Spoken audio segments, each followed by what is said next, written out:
This is the final lecture in the series Principles of Ethics created for philosophy classes at Shenandoah University. I'm Professor Barry Penn-Hollar, and this lecture considers our fifth principle, the principle of fidelity.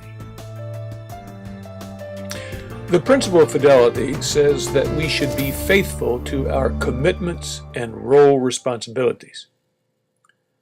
The basic idea is this: we have a moral obligation to meet the legitimate expectations that people have of us based on specific commitments we have made, and as well the various roles we play or assume in society and in relation to others. Paradigm examples of obligations of fidelity we might have are those related to keeping promises.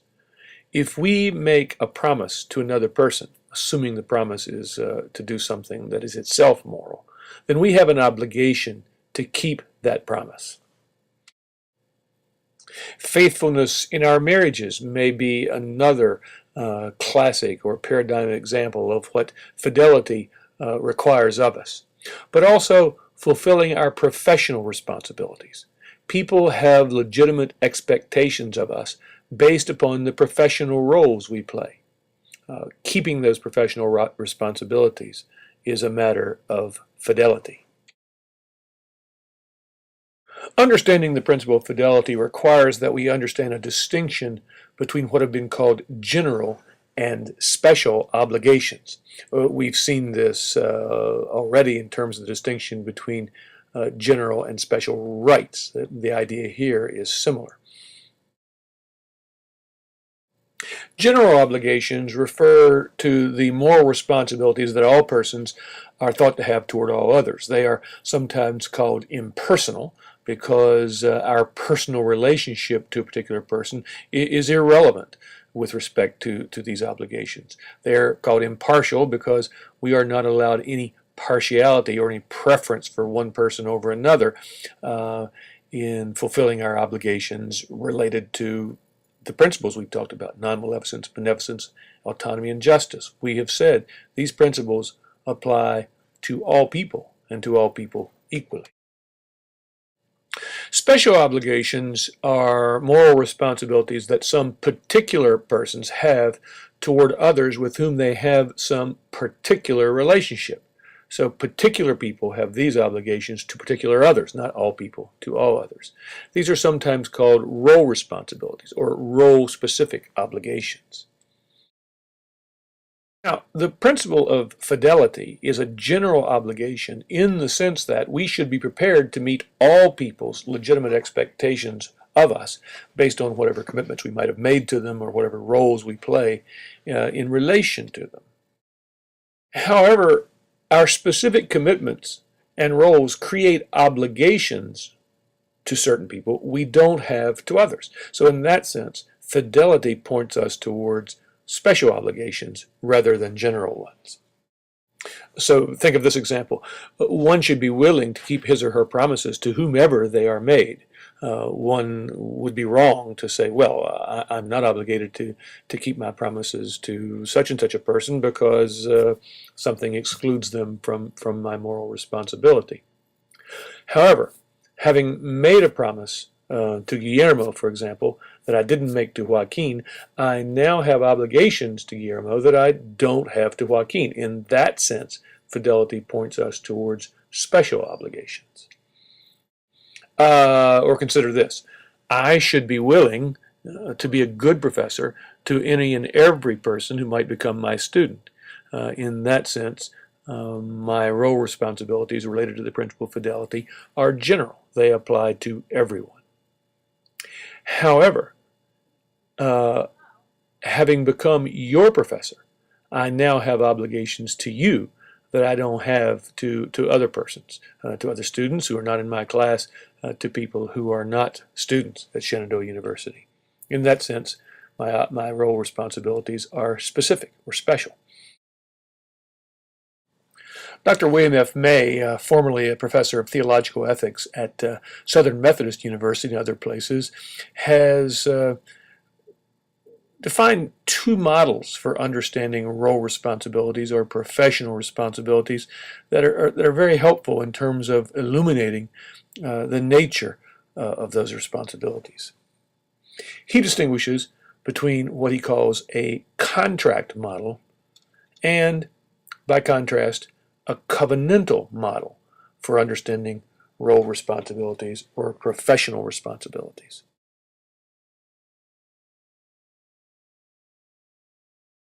When we sign a contract with someone, our responsibilities related to that contract and specific to that contractual relationship are, according to May, intentionally created.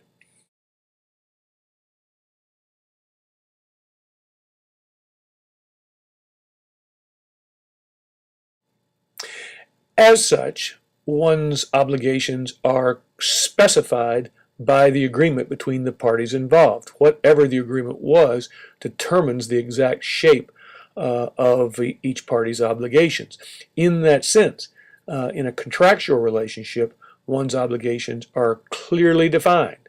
There is no doubt or no ambiguity about them. May says that contractual relationships are limited ones in that when one fulfills the specific obligations that one has under the contract, the relationship is ended. It's over. Of course, so long as the other party also fulfills their obligations under the contract. Because our relationship is limited, May contends contractual relationships do not define our personal identity. Covenantal relationships are also intentionally created in that we make choices that engage us in the relationship.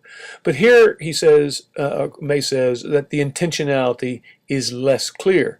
There's a sense in which we find ourselves, as a result of the decisions we have made, in a relationship with another that we never clearly or unambiguously chose.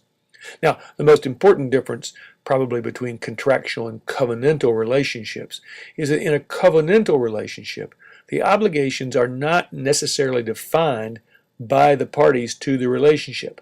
Rather, May suggests they are socially defined or defined from outside of the particular people involved in the relationship. Moreover, those obligations are less clear than contractual ones. There's an open-ended or maybe even nearly limitless element to the possible obligations that people in a covenantal relationship may have to each other. Finally, though maybe less important, May argues that in a covenantal relationship, the relationship never really ends. It's an ongoing relationship between the two parties defined by their roles. And because of this nearly limitless nature of the relationship, personal identities are clearly shaped by the relationship in a way that they are not in a contractual one. As the name implies, the contractual model draws upon our understanding of the promises that are made between two parties when they form a contract with each other. Clearly, the contract defines the particular obligations, and when those obligations are fulfilled, the contract ends and the relationship is over. Maybe the best way to think of covenants is to think about marriages. Marriages are like covenants in that the two parties to the marriage do not define the terms of their relationship. Rather, there's a societal definition of what marriage is about. Consider this example. If I were to propose to someone suggesting a 5-year contract and proposing that our marriage be one in which I was allowed to have several outside sexual partners, I think even if someone agreed to that, we would say, wait a minute, you aren't married. That's not what a marriage is. Society defines what a marriage is. And consider the traditional marriage vow, for better, for worse, for richer, for poorer. That's a pretty open-ended commitment. The exact responsibilities that one will have in the marriage are not spelled out in the particular commitment one makes. It's open-ended. Now, the question that May raises, and the question that his distinction between contracts and covenants raises, is which one is a better way of understanding professional roles or responsibilities? I should be faithful to people's legitimate expectations of me as a professor or in whatever role I play. Now, do I understand the nature of those obligations in contractual terms or covenantal terms? May suggests that the covenantal model is preferable. And the basic idea is this, and let me offer you this example. I have certain responsibilities to you, and you have certain expectations of me that we have never specifically or intentionally or clearly agreed upon. But where did you get those expectations? Well, you got them because we have a vaguely defined but shared societal sense of what the proper relationship and role of a professor to a student is. We have a societally defined set of expectations that determine what is a good teacher. I would argue I have the obligation to live up to those expectations, even though you and I never specifically agreed to them. And the same would be the case with doctor-patient relations and a variety of other professional client relationships.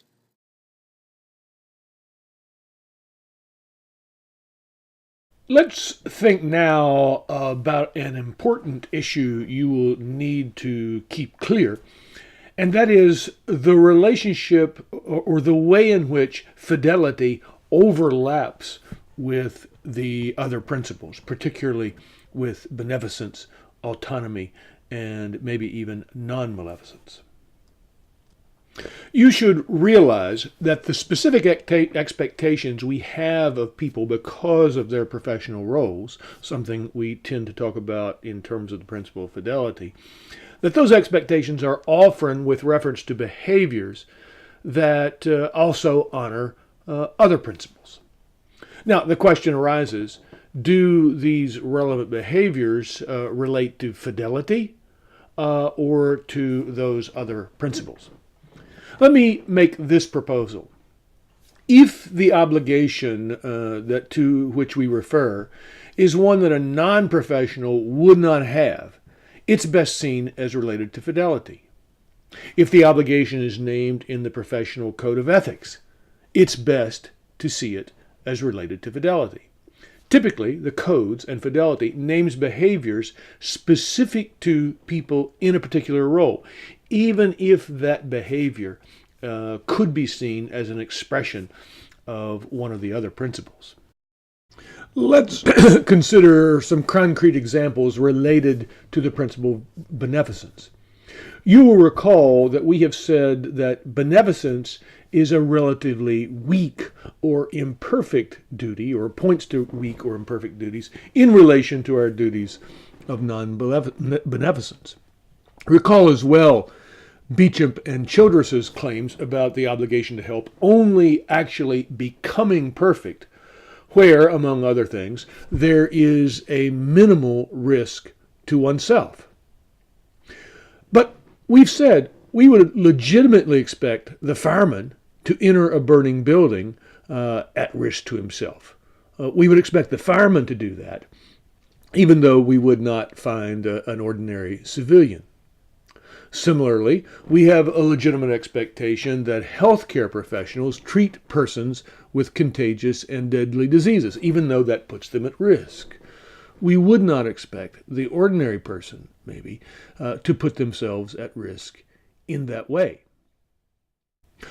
All of this suggests then that duty of the fireman to act in a way that promotes the people's welfare who may be in danger in the building, or the physician's duty to treat the patient who has a deadly contagious disease, is best seen as related to the principle of fidelity. It's because of their role that they have those duties, even though those actions are still expressions of the principle of beneficence. They still promote people's welfare. Another example. a nurse who does research about best practices in nursing. When asked why she does that research, she appeals to the Code of Ethics, and it's saying that nurses are obligated to contribute to improving the practice of nursing. That, I would say, reflects that she is fulfilling her duties of fidelity, because she only has a duty to promote others' well-being in this particular way because of her role as a nurse, and because that responsibility is particularly cited in her Code of Ethics. Non-nurses have no obligation to contribute to better practices in nursing the way nurses themselves do. And since non-nurses do not have that responsibility, it's a responsibility related to the nurse's role, a responsibility related to fidelity. Later in the course, in our next unit, we'll look at issues related to what are called informed consent requirements.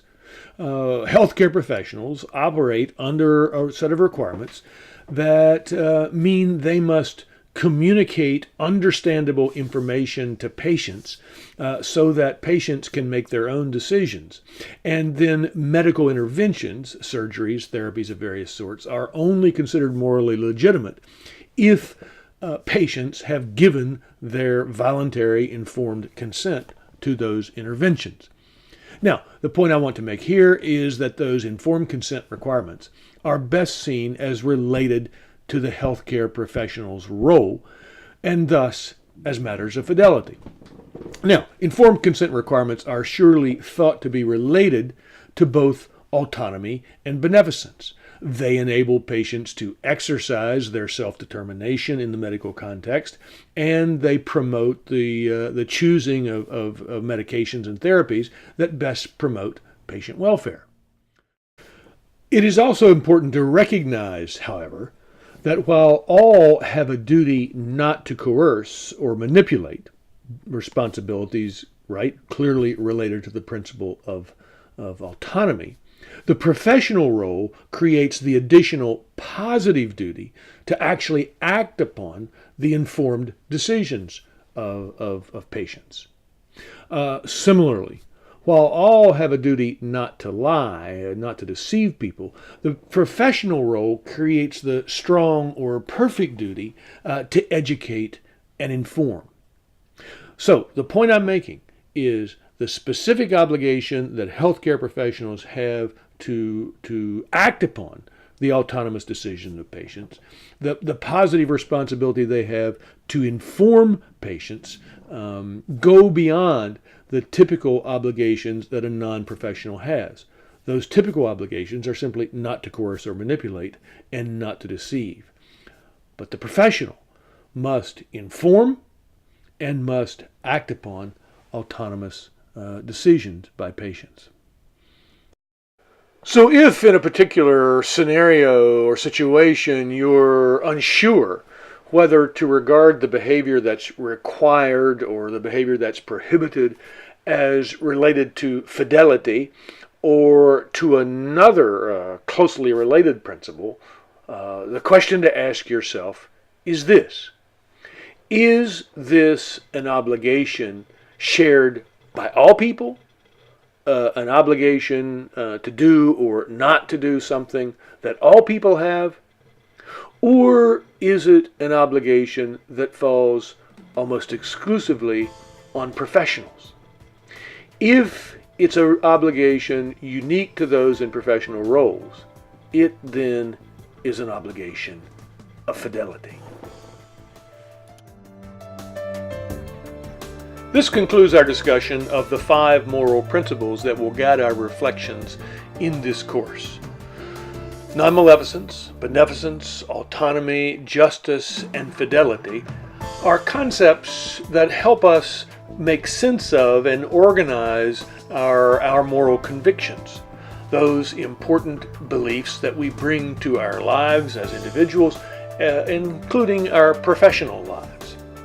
You should be warned that these principles do not provide some kind of mathematical formula that enables us to discern exactly what is right and wrong in any particular difficult situation. Their usefulness is primarily in terms of helping us to organize our thoughts, to focus our reflections, and to discern the key issues that are at stake in situations where our obligations are unclear. Well, hopefully all of this has prepared you for the adventure that is before us as we consider important issues in our moral lives.